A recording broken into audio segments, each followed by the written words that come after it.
Good evening to everyone. This is Abhivadan from Global Law Assembly, and here we are with another episode of Global Hint Season 2. This is the 10th episode, and I would thank people to supporting us throughout this whole journey for the Season 2. So, we have a very interesting guest with us, and I would like to introduce the guest first and give the context of the discussion. This is kind of a book discussion, yes. And within the book discussion, as I have read the book, which is The Great Lady Winged, I would say that we will be discussing the paradigms of how the international media really contributes and affects the whole scenario of international relations. Because the kind of publication we are going to talk about, which is the New York Times, it's something which impacts the world in many interesting ways. If we see the Cold War history, as the author has mentioned. So let me introduce the author and, of course, the speaker. So we have Ashley Rinsberg. Ashley is a columnist. He's an American novelist. He's a media commentator. He's an essayist and a journalist based in Israel.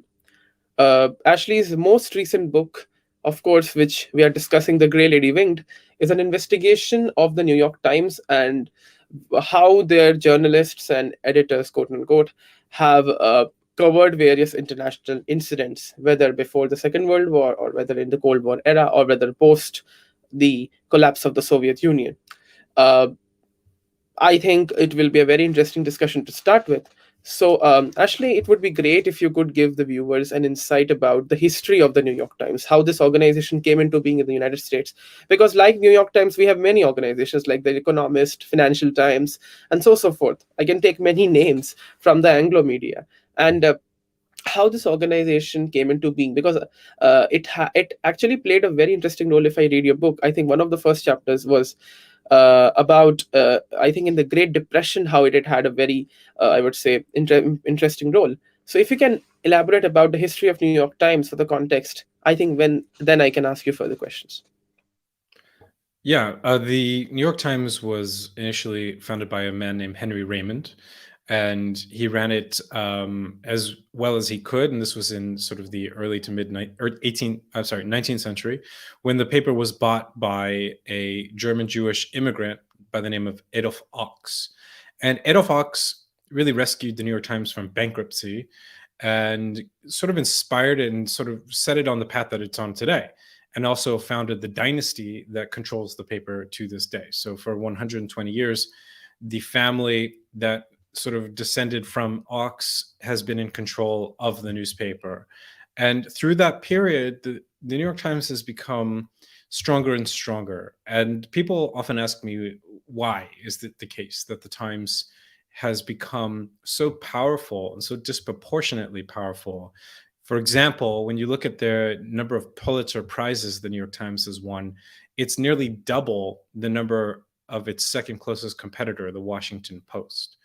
And my answer to this question of why is this one newspaper so powerful is that they have been more ruthless than other media organizations, where other organizations were willing to sort of take a hit to their public standing or to their level of competitiveness in order to present the truth. The New York Times did the very opposite, which means that they would always put their own interests and agenda as a news organization and as a business and a dynasty first. And that resulted in them being able to stay number one through this period of over a century. But it also meant that time and time again, they did very perverse things when it came to the truth about major historical events and, of course, minor events. But it's easier to track the major ones. And that's what we're seeing still today. We see it with everything from the coverage of Trump and Russia, the 1619 Project, and, of course, what I've shown recently through my research regarding India, which is that they are pursuing a narrative at all costs. And it's generally a narrative that advances their own ideological or financial or political interests. So that's the New York Times in a very small nutshell. Of course, there's much more to it than that, but I think that's a pretty good context for this newspaper.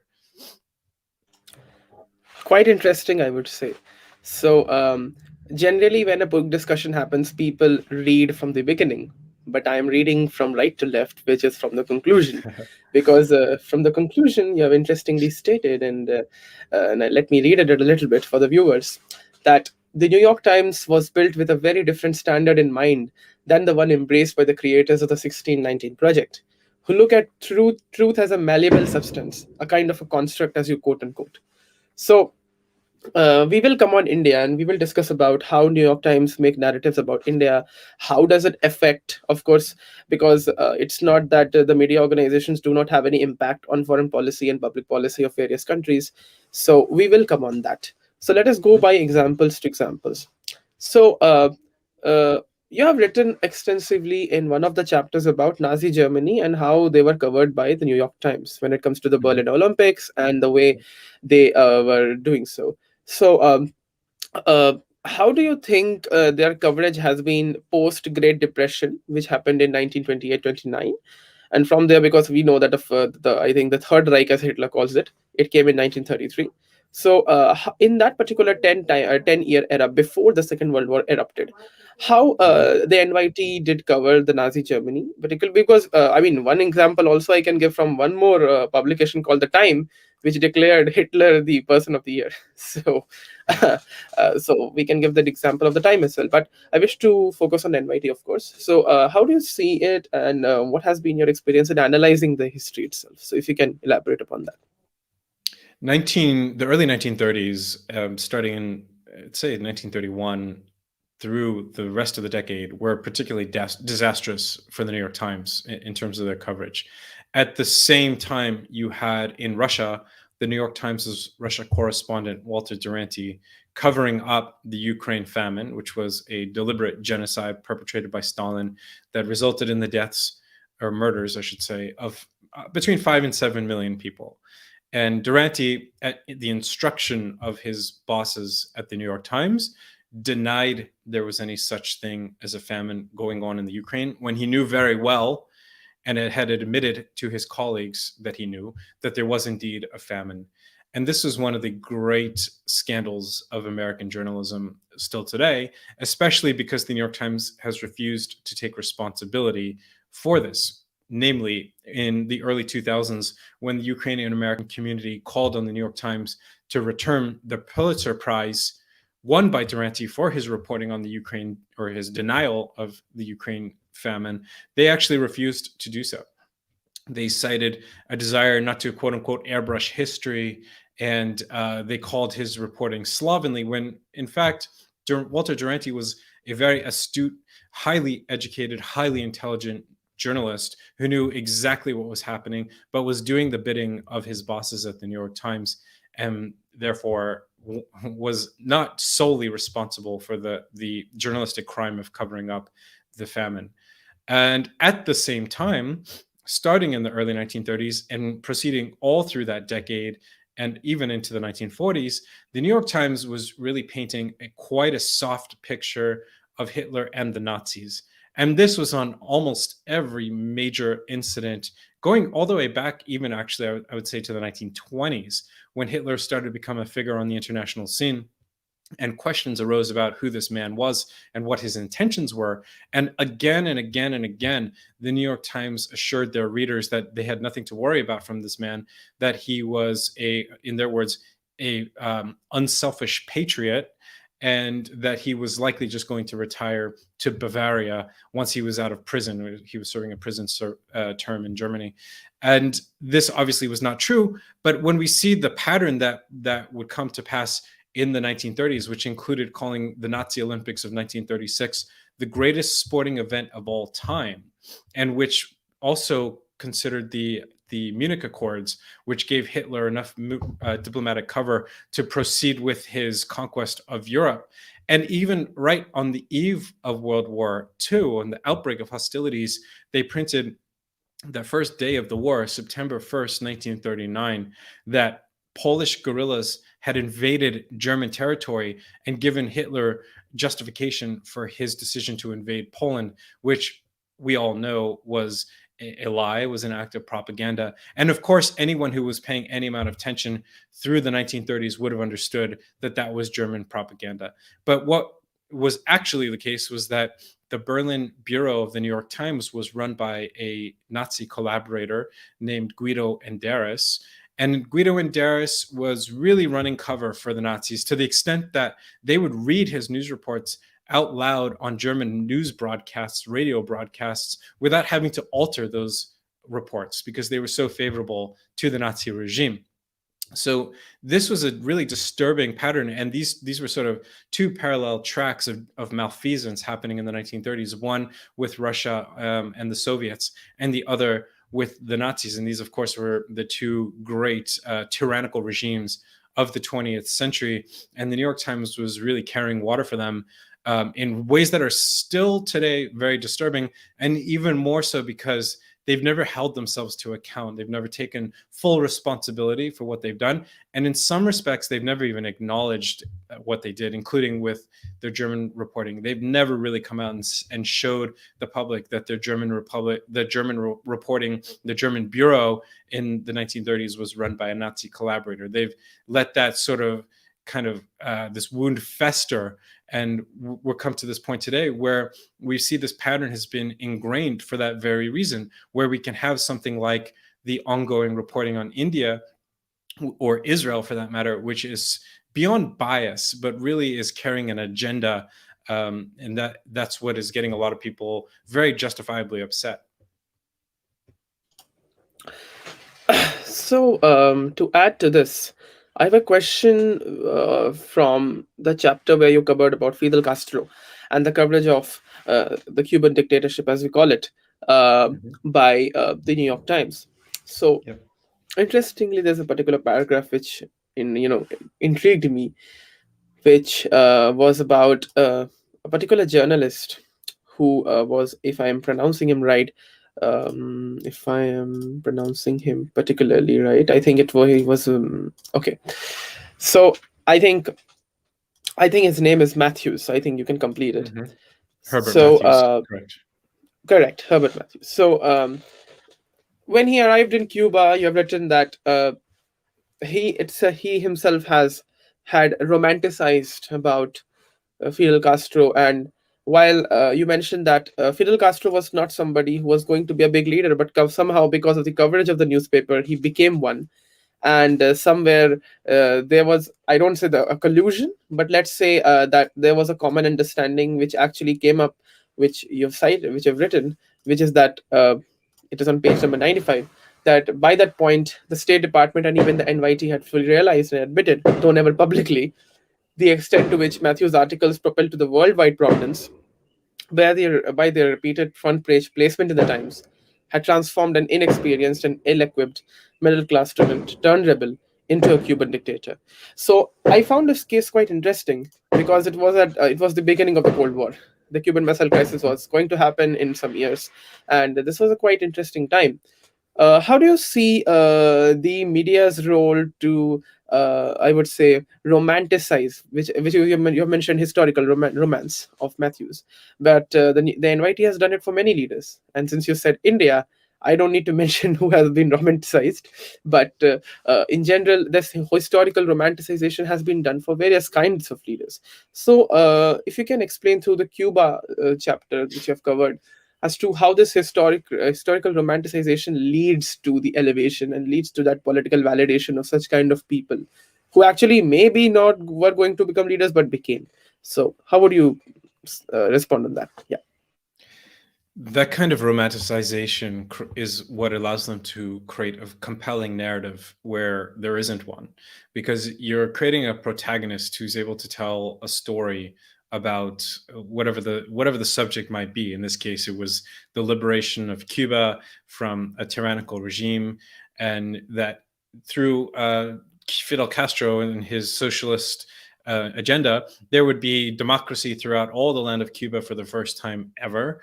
And that was a very appealing story for them to tell, considering their previous views of socialism, which they had supported throughout their 1930s reporting on the Soviet Union as well. So as Walter Duranty was denying the existence of a famine in order to pave the way for the US recognition of the Soviet regime, which had not been recognized officially by the US government. The New York Times was also publishing these very romantic accounts of what life was like in new Soviet Russia by George Bernard Shaw, who was a socialist Fabian, and also by an out and out propaganda agent for the Soviet regime named Ella Winter. And they were telling these really high flown accounts about how wonderful life was in the Soviet regime and how this workers' paradise had come to be. And this was something that was being carried in a capitalist newspaper in New York. And I think it was the same notion that was motivating their coverage of Cuba, where Herbert Matthews, I mean, he individually certainly played a role because he had a very romantic streak in him. He paraded around with Hemingway in Spain. He covered the war in Abyssinia, Ethiopia, in his very flowery style. And it told a good story, but it wasn't necessarily the truth. And when it came to Fidel Castro, it wasn't true at all. When Matthews found Castro in the late 1950s, Castro was all but irrelevant, or maybe even just flat out irrelevant. He had no men, he had almost no money, he had no weapons. The Batista regime that was in power at the time had stopped looking for him because he didn't matter. And then all of a sudden, you have this middle-aged New York Times reporter hunts him down, finds him, writes this beautiful front page story about this democratic messiah named Fidel Castro. And overnight, it was a transformation from unknown, irrelevant rebel into international socialist superstar. And that is what resulted in Castro being funneled enough money and men and weapons for him to successfully overthrow the Batista regime within just a couple of years. And he was so aware of the debt of gratitude he owed to the New York Times and their reporting that he went there to the New York Times' building, the New York Times offices in New York, on 3 separate occasions to thank the publisher for what they had done. It wasn't enough for him to thank them once or twice. He went 3 times to do it because he fully understood the power of the media in creating the myth of Fidel Castro. And of course, that was something that persisted for decades afterwards. We had this myth about Castro as this charismatic leader who had done so much good for Cuba, had given this wonderful medical system, had improved literacy rates, etc., where in reality, that was not true. I mean, Cuba was a fairly modernized country before Castro staged his revolution. They were on track to achieve many of those same milestones that Castro had achieved. And of course, we forget in that myth, in that narrative about Castro, that he was a brutal dictator. He was a dictator who kept thousands upon thousands of political prisoners, who suppressed gay rights, who did everything that any good liberal American would be shocked by. But the media told this wonderful, irresistible story about him. And once the New York Times really woke up to how far they had gone in their myth making about Castro, it was too late. As you alluded to, when there was State Department hearings, Senate hearings, and the New York Times even switching Herbert Matthews out for a different reporter, the damage was well done. So, and it didn't matter anyways, because the Times continued to report on him in the same manner for decades, as did so many other news outlets in the US, which they probably took their cue from the New York Times, who sort of gave him their stamp of approval. So this is that kind of narrative spinning, which I speak about it as, we talk about this concept of fake news, which is sort of an empty term. I think a better term is when we think about false media narratives, because when you really break down what a false media narrative is, it's a very complex endeavor. It takes a lot of time and a lot of money and a lot of coordination and a huge platform to create a false media narrative. It has this network-like structure of many, many nodes that are interconnected, and each node is formed by news articles, by opinion pieces, by interviews, by today podcasts and video. And this is exactly what we saw with Trump and the Russians, where it was thousands and thousands and thousands of articles by hundreds of journalists repeating the basic claim that Trump had been working with the Kremlin in order to secure the presidential election, where it turns out, if anything, the opposite was true, that Russian elements were working with the Clinton campaign to create the infamous Steele dossier to discredit Trump. So the power of a false media narrative is such that it is very resilient. Even after you can show that it just patently false, it still remains in people's minds, because that network of structure that I'm talking about is, it resides in our minds. It's not on any piece of paper or on the internet or any particular place, aside from in our minds, aside from this common notion of reality that the media instills. And again, that's why such narrative making and such myth making is so insidious, because it's very hard to counter. It's very hard to prove that the narrative is actually not true. I think you have given a very illustrative depiction of how the organization works in that sense. So, many a times we see that there are various historical events which are very touching. And I'm now getting to the Holocaust, which happened in Germany, a terrible event which was covered in a much blatant, unreasonable way by the NYT. Since, and I agree with you on the term that you coined, fake media narratives, let's say, uh, and I think that was the exact term, or maybe something, but I think I was near it.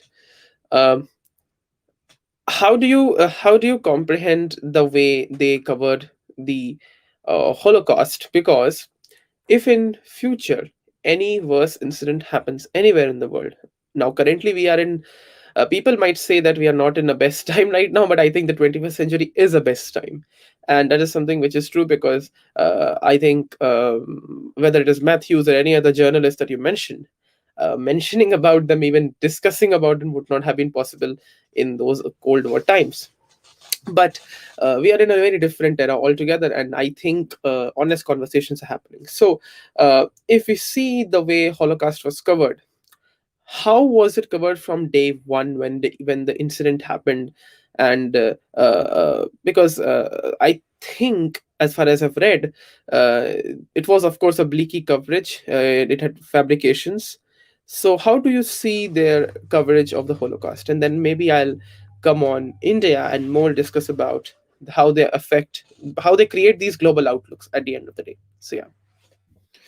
The coverage of the Holocaust was essentially non-existent. This was the biggest event of the 20th century at that time, probably still today. The mechanized genocide of 6 million people plus by the most quote unquote civilized country in Europe, as it was thought of at the time. And there is nothing bigger or more shocking or more worthy of journalistic scoops than that. Despite this, the New York Times didn't cover it.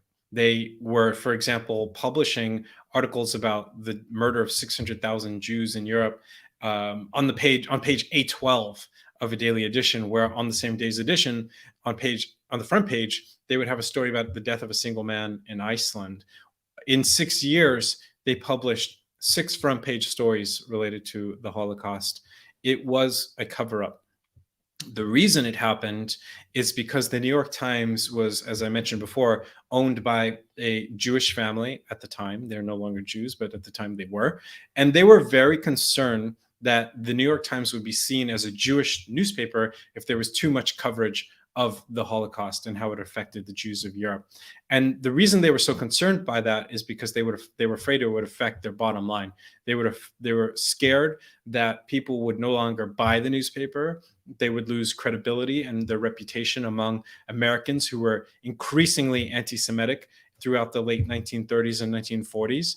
And they were not willing to take that risk. And this goes back to what I'd said earlier in our conversation about the New York Times has a very large appetite for putting itself in the number one position, in maintaining its competitive metabolism, as a later editor would say, when even at the expense of the truth, or often at the expense of the truth. That's the pattern we see over and over and over and over. And it did result in them staying number one. That's sort of the terrible irony of it.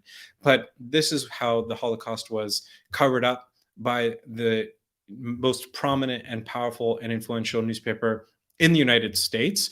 And this even extended into the New York Times lobbying on the pages of its newspaper against Jewish immigration from Europe into the United States, at a time where these Jews were running for their lives. They had nowhere else to go. And then you would have New York Times editorials written by the editors and publishers of the newspaper who were themselves Jews, claiming that the United States could not justifiably accept Jewish refugees into the country. And this is something that obviously still shocks us today. And as well, I return to this idea that they have never taken full responsibility of this malfeasance, of this scandal. And I think back to last year, I think it was, where they did this very big front page cover of photos of hundreds or 1,000, I don't know the exact number, of the victims of COVID-19, of the pandemic, their photos, their images. And I was so deeply offended by that, because they had never done anything similar for the 6 million Jews that were murdered in Europe, concerning an incident that the New York Times itself had helped to facilitate in a way by covering it up, by suppressing the reality of it, which was really an important piece of American public opinion concerning the war. The public opinion in the US was very divided at the time as to what the United States should do. Should the United States go into Europe and fight the Nazis, or should they stay home? They had just come back from another European war only a couple decades prior, and there was not much interest in fighting that war again. And the New York Times decision to downplay the coverage of the Holocaust absolutely had an effect, not just on public opinion, but on the policies that were made at the very highest level of government concerning the United States decision to delay its entry into Europe and into that war. So again, it's a very shameful incident, but we're really seeing echoes of it today with the Uyghurs of China, another ethnic minority who are undergoing at very least, an ethnic cleansing and probably a genocide. And I will challenge anybody to go look from the past year or 2 years at the New York Times' archive and show me hard reporting about the genocide against the Uyghurs. You would definitely find soft reporting about the effect on American fashion companies or about Japanese diplomatic relations with China as a result of this, but you will not find for the past year hard reporting about what's happening to the Uyghurs in China. And it's the same pattern. And when you see a pattern, you look to the same motives. And I've heard a lot of journalists try to excuse the New York Times' non-coverage of the Uyghurs of China. But at the end of the day, we see this clear pattern unfold, and we look back to the same motivations, the same incentives as we'd seen play out almost 100 years ago in Germany. And you cannot help but suspect that those same incentives are at work, considering that it's the very same family in control of this newspaper. So, to add this up, uh, I'm now coming on India right away because I think it's an interesting point to discuss about India. Although I would have also discussed about Vietnam because you have mentioned there's a particular chapter on Vietnam, but we'll get on Vietnam later. Uh, one thing which I generally see is that, of course, the NYT, the WSG and all of those have very spooky headlines, very, very out of touch headlines, as well as content, whatever they mention about India. I'm not getting into the basics of it. And there are some people who cannot be trusted when it comes to Indian realities, simply because, first of all, there are billions, not billions, but millions of people who are you covering. And second, it's very, I would say, uh, so what actually it seems to be for India, according to my observations, that it's very city centric. If you are in Mumbai or Delhi or a particular cities, you have a particular coverage in that way so that you spin your narrative. That's what fake media narratives are. In many ways, it can be Delhi centric also, because many foreign correspondents come in India and specifically stay in the capital. They do not go to villages or anywhere for proper coverage of a real issue. The second thing which comes in is that due to globalization, there's a sense of responsibility within developing countries, wherein developing countries take real feedback and not unusual feedback. They are like India, of course, it learns its own lessons and doing its best. Even in that way, when I was reading the book, I realized one thing, that the way local media works better, because even we can say even for the US, that even American local media, when it comes to the elections, whether it or the issues with the Republican voters, etc., they have been covering in a much credible fashion as compared to CNN and others. So, local media are somewhere, due to globalization, thanks to globalization, they have got an impetus that they can do better job than the international media themselves. The Cold War was a different era, and there might have been some credible reporting. That's a different question. But I think maybe because of NYT, Economist, and Economist, for example, we know that there's a history of the Economist. Every time people say that whatever they cover, it turns out to be wrong. So it's that legacy. And you mentioned George Bernard Shaw also. So I was actually going to ask, but I think you're sufficiently covered. How do you see, and I think there I can have some follow up questions more. How do you see the coverage of the NYT of India? Of course, there's a cultural bias that they have. It's not just in politics. They invite correspondents and commentators. I'm not taking their names, but they also have cultural appropriation issues. They also cover foreign policy in a bad way. In fact, when the Quad Summit happened this year, when Prime Minister Modi and President Biden met, the NYT did not cover it properly. And not just NYT, no other Anglo media in the US covered it properly, which was a significant moment in many ways. The UNGA happens every year, but the Quad was of some value. So, how do you see the coverage? And I think there I can ask more follow up questions connecting to the chapters that you have written about. So, yeah. I think a survey of the New York Times coverage of India just by the headlines is revealing enough. And when you start to look at this litany of headlines that accuse India of almost every crime in the book, I mean, the headlines are themselves shocking and very revealing. Where we hear about Modi's quote unquote perilous embrace of Hindu extremists. This was in 2017 in March.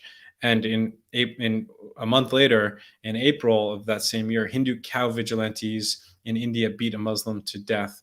And then 2 months later, caste burns battles threaten India's Grand Hindu coalition. And another month later, firebrand Hindu cleric ascends India's political ladder. And this is going on and on and on and on and on right through to this year, where in September 14th of 2021, another headline reads, "How Science in India Became a Weapon Under Modi," which is, really, it's laughable and quite crazy. But this is the narrative at the Times regarding India. My personal take on it is that the New York Times cannot stomach a notion of a ethnic and cultural pluralism existing within a national framework. It doesn't gel with their worldview, so they just reject it out of hand. And then the problem comes in when they start building a narrative against it to tear it down, because there you're twisting the truth. The New York Times would be the first to tell you that no place is just one thing. They would go to who knows where, to Yemen or to Bahrain or to China, and find the good things that are happening there, just as they've done with China over the past year, celebrating China's success, quote unquote, in battling the coronavirus, where we know that much of the information, the data coming out of China regarding their supposed success with coronavirus is fake. It's just false. Nevertheless, the New York Times in August 2020 did this huge article about China's incredible success, and they're finding the good to report on the world's biggest and most powerful authoritarian regime.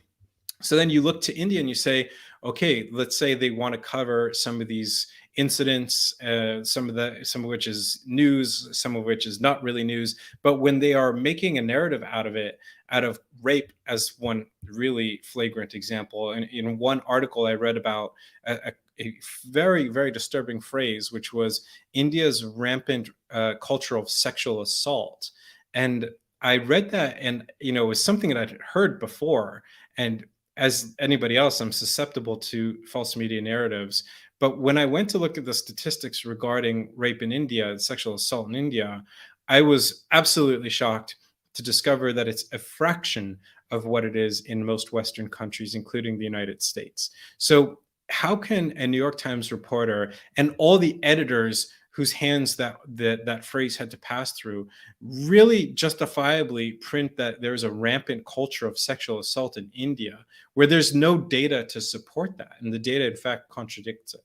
And that's what gives the lie to this narrative, is that at the end of the day, where the New York Times might come out and say, well, these things did happen. There was this individual who was killed by these other individuals. And you say to yourself, okay, but many people are killed in many places and many times around the world. That doesn't mean it's a pattern. But when we start to see that assumptions are made or assertions are made which have no connection to the data underlying them, then we know that there is a false media narrative at work. And I think that's exactly what is happening at the New York Times concerning India. And I also, through my research, I found that this is not something that just popped out of thin air. This is something that dates back at least 100 years, and actually quite longer than that. With the first, I would say, node in the false media narrative concerning India at the New York Times had to do with a woman named Sarah Bull, who was an heiress who had inherited quite a lot of money from her husband. And instead of giving the money to her daughter upon her death, she gave it to the famous Swami Vivekananda, the Hindu Swami. And this created a big stir. And the New York Times jumped on this story and started introducing these very disturbing concepts to the American people regarding a quote unquote Hindu invasion, using this notion of Hinduism as a strange cult. That's an actual quote. And that it was part of a quote unquote psychic conspiracy to mislead this woman into giving Swami Vivekananda her money.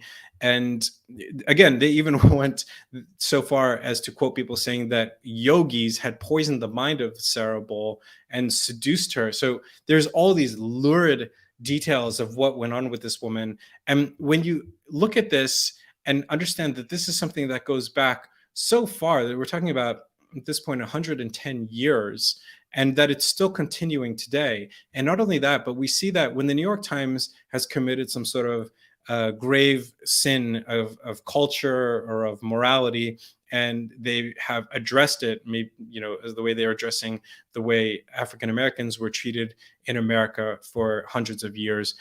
You see again where the lie is when they choose to address the sins regarding one community and completely ignore those concerning another community. Why haven't they gone back to look at their coverage of India back all the way to the Sarah Bull incident and continuing right up until today? And I think that's where we start to think, okay, the quote unquote bias at the New York Times concerning India doesn't really seem like a bias, because when I think about bias, I would say just the kind of set of mild assumptions related to one's own personal experience in life and your political values, etc. This is much more than a bias. This is a sort of an animus, something that is strongly against a particular group.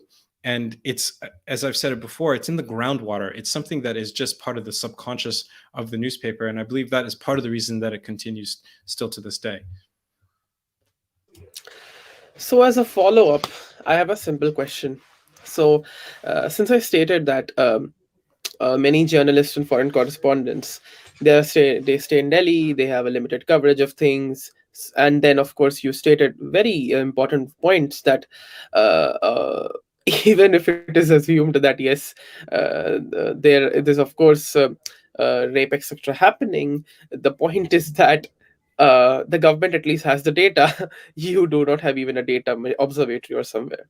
In fact, even a research survey on Hinduism, which is particularly not just Hinduism but on Indian religions in India, which came in, I would say, the Indian people and their relationship with their own faiths, Abrahamic, non-Abrahamic, all of those, which came in through Pew Research Center, if I'm right, that even covered 30,000 recipients. So 30,000 itself is a very less data for billions of people in India, but still it was something worth it, because at least it had some objectivity, and it can be criticized for its lack of objectivity in certain aspects. But that's something which, as you're absolutely right, that is not even visible an inch in the vitriol which is published by the newspaper. So the one thing which concerns me is that Media contributes to the domain of soft power. Hard power is a different question, because again, whether I can tell about certain concerted efforts by certain Indian journalists in India who cover the Indo-Chinese conflict, the Indo-Sino relations when it comes to the Ladakh matter. Like for example, I can give one example. So one journalist in Times of India or some a particular news media organization, they had leaked the images of a particular border near Arunachal Pradesh, and by chance they were made public on Twitter or some social media platform, particularly, which was actually in anyways a disregard to India's national security concerns. You just can't do that. So it happens with journalists that sometimes they compromise to their interest and do such activities. But the thing which interests me to ask is that despite all of this, uh, does the New York Times affect diplomatic relations and of course avenues of cooperation, because the international media like the NYT have been also accused of affecting any further chances of I would say negotiations and I would say agreements when it comes to Israel and Arab countries, because the Abraham Accords is a big thing, but that agreement, that whole setup of things to happen, that was not possible in 2012 or 2010 or 2000 to 1919. So if we compare, Indo US relations and Israel US relations, do we see the pattern that NYT and other media organizations have this tend that, you know what, we can try to affect through narratives of power? Because let me give a simple example why. You must have heard of a controversy that Covishield was not being accepted by the UK government, right? Which is an Indian vaccine, but now it is accepted. So one thing which somebody pointed out very rightfully, that even if the vaccine is efficient, which is true, the problem is that when it comes to the Guardian and all of those, who reads them? Okay, the Prime Minister's office might not care about it, the secretaries might not care about it, the Chancellor might not care about it, the members of Parliament might not care about it, especially Conservative, because Labour doesn't have an agenda. But what about the government officials? What about the common people? Because if anyone who is an international student going to UK, or anyone going to an Anglophone country or anywhere for that matter, because even I think even Europe gets information about India through the Anglo media mostly. That's of course the fact, whether it is DW, France 24, or NYT, or anyone. Um, how do you see? How do you see in the sense that it affects the Indo-US relations and Israel US relations? Because somewhere down the line, it has an effect. So if you can shed some light upon it, so yeah. The big picture is that the media is, this traditional distinction between soft and hard power, I think, is a bit, it doesn't apply as much with the media today, because the media is so responsible for shaping our reality. It literally mediates our reality, especially because there's so much of it. We're interacting with media, I would say, most of our day in some form or another, with our phones and our screens and our iPads.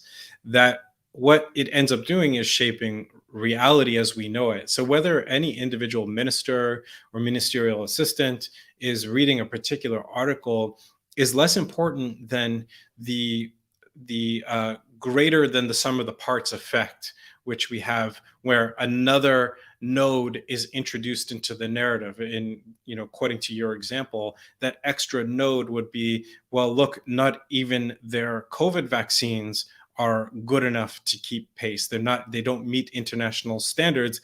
And this is something that reinforces the larger narrative, which is just that India doesn't meet the international standards set by, other countries like the UK or China. And I think that's where the real danger occurs, because it's the implicit assumptions. It's not that someone might be able to point to this or that article or fact or what have you.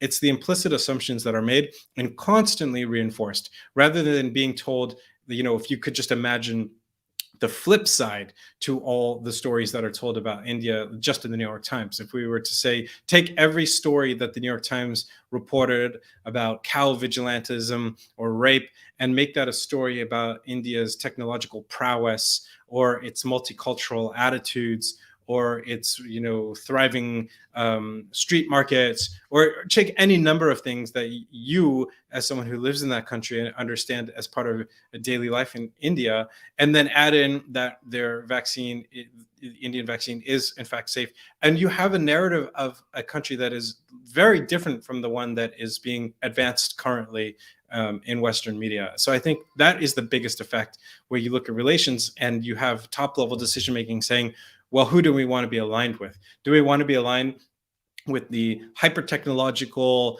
very powerful, market savvy Chinese, or do we want to be aligned with the backwards, death pyre, rape culture of India? And I think that's the most the top level effect of what's going on with the false media narratives that are created with regard to India, with regard to other countries like Israel. It's the same idea, whereas that the pervasive notion regarding Israel is that it's just this oppressive, abusive, quote unquote apartheid country that all we're dedicated to doing here is oppressing Palestinians. That's sort of the long and the short of it. Where you look at today's governing coalition in Israel, where you have a center right head of the coalition who's in a coalition with an Islamist Arab party that just flies in the face of any notion about apartheid that you could ever assume. But it's not what makes its way into the media, the Western media at least, concerning Israel. And again, that's for a very good reason, because they're agitating against Israel. They're agitating against furthering of international cooperation with Israel and the normalization of Israel, even among Arab nations. Interestingly, I remember a coverage by The Economist in Germany when Angela Merkel was set to leave her chancellorship, with an eagle being in a fatiguing position out of that German flag logo, and stating that, oh, Germany is now not in a good direction and Europe needs some other person. It seems like, yes, of course, they have this tendency of saying, okay, fine, there should be some civilizing mission and all of that stuff, which, of course, is their way of, I would say, expressing things. So, on that, as such kind of media organizations traditionally have been, and I can even name Al Jazeera, AJ Plus, and all of those kind of organizations. The information age is, of course, on a great rise, and Web 2 is going to expand. Web 3 is coming up, which is crypto and others. But I'm not getting on Web 3, which does not matter here. But Web 2 matters because now the media organizations generally think that, of course, they might be realizing one day, or could be realizing that whatever narratives they are spreading, they are not making sense.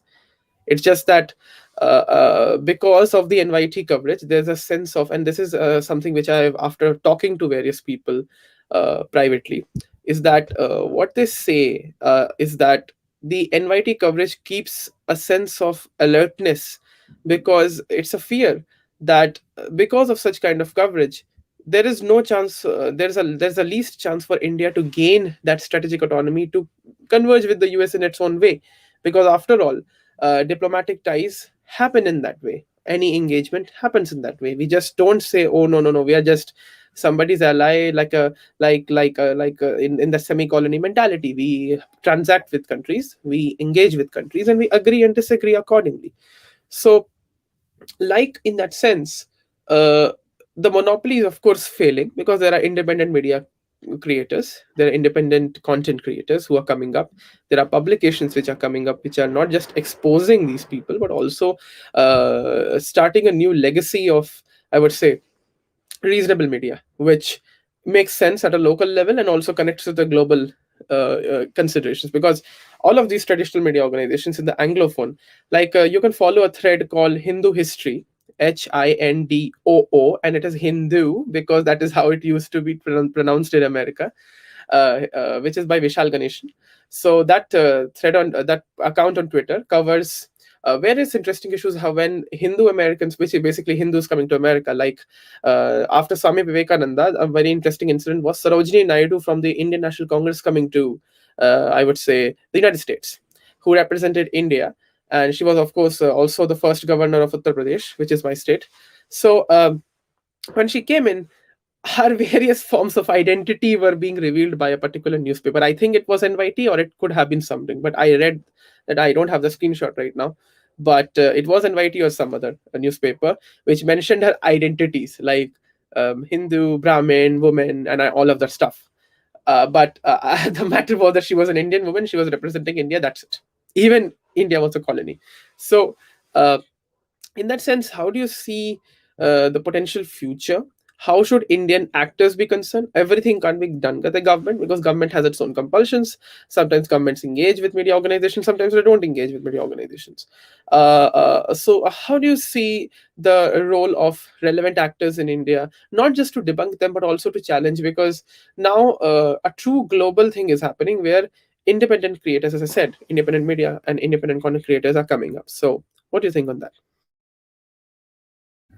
I think it's incumbent upon government to empower those independent media creators and to not reflexively turn to the legacy media in order to spread a message or to counter a message. I think it's about rethinking their own media communication strategies and also to rethink public diplomacy so that we don't speak to one another as populations, as citizenries through these legacy outlets, but we speak to each other through independent media like this, where someone from India and someone from Israel are having direct engagement that I think other participants can share in. And I think this is the future. I think where we do more of this kind of thing and that governments learn how to empower this and to take those risks, which are much smaller risks actually than dealing with traditional media, because the interests, the vested interests are much less. They're much less influential and they run less of a risk of distorting the narrative because whatever mine and your interests might be, they're not tied to the corporate interests of a $10 billion company, which is what the New York Times is, or $100 billion company, which is what corporate parents of most American media outlets are. So I think that's the future, which is, to touch back onto the point you didn't want to make about Web3. I think that is the decentralized model where we say we don't need to go through the gatekeepers to communicate, to have an exchange of ideas. I mean, before we did, because there was literally no other way to do it aside from a phone call, which didn't involve other people. But now we have infinite ways to do it. And I think it's just a matter of having people do it and having government and NGOs and local news organizations participate in a way that elevate those voices. Great. So I think we have discussed many aspects of the Anglo media and the NYT from a global perspective. And of course, the question of monopoly comes in, and you have raised a very important point. And of course, I appreciate that you really appreciate the emergence of Web3 in that regard. So, I think on the satisfactory note, we would be concluding this episode of Global Hint. This was kind of a very interesting discussion for a perspective of media and IR because usually, even in media and IR studies, we do not see these honest conversations. Most of them are like, okay, fine, media is that feudal cocoon for you where you get in your way, you get your because we know that various degrees in IR and policy are related to how you join your media and corporate media, particularly legacy media, and get your things done and influence people. So I think in that sense, this could be an enlightening discussion for anyone who's interested in media policy and getting on these things. And I think I would be happy to host you in future panels or dialogues if your new book comes in or anything relevant comes in. We can converge on that and we can discuss. So, viewers, thank you so much for watching this episode of Global Hint. We will be coming up with more content on Internationalism Global Podcast shortly in a week or so. And please watch the past episodes of Indus Think AI Now as well and Global Hint. Till then, we end this session. And Ashley, thank you so much for coming up. It was a delight hosting you. Thank you so much for having me. I appreciate it.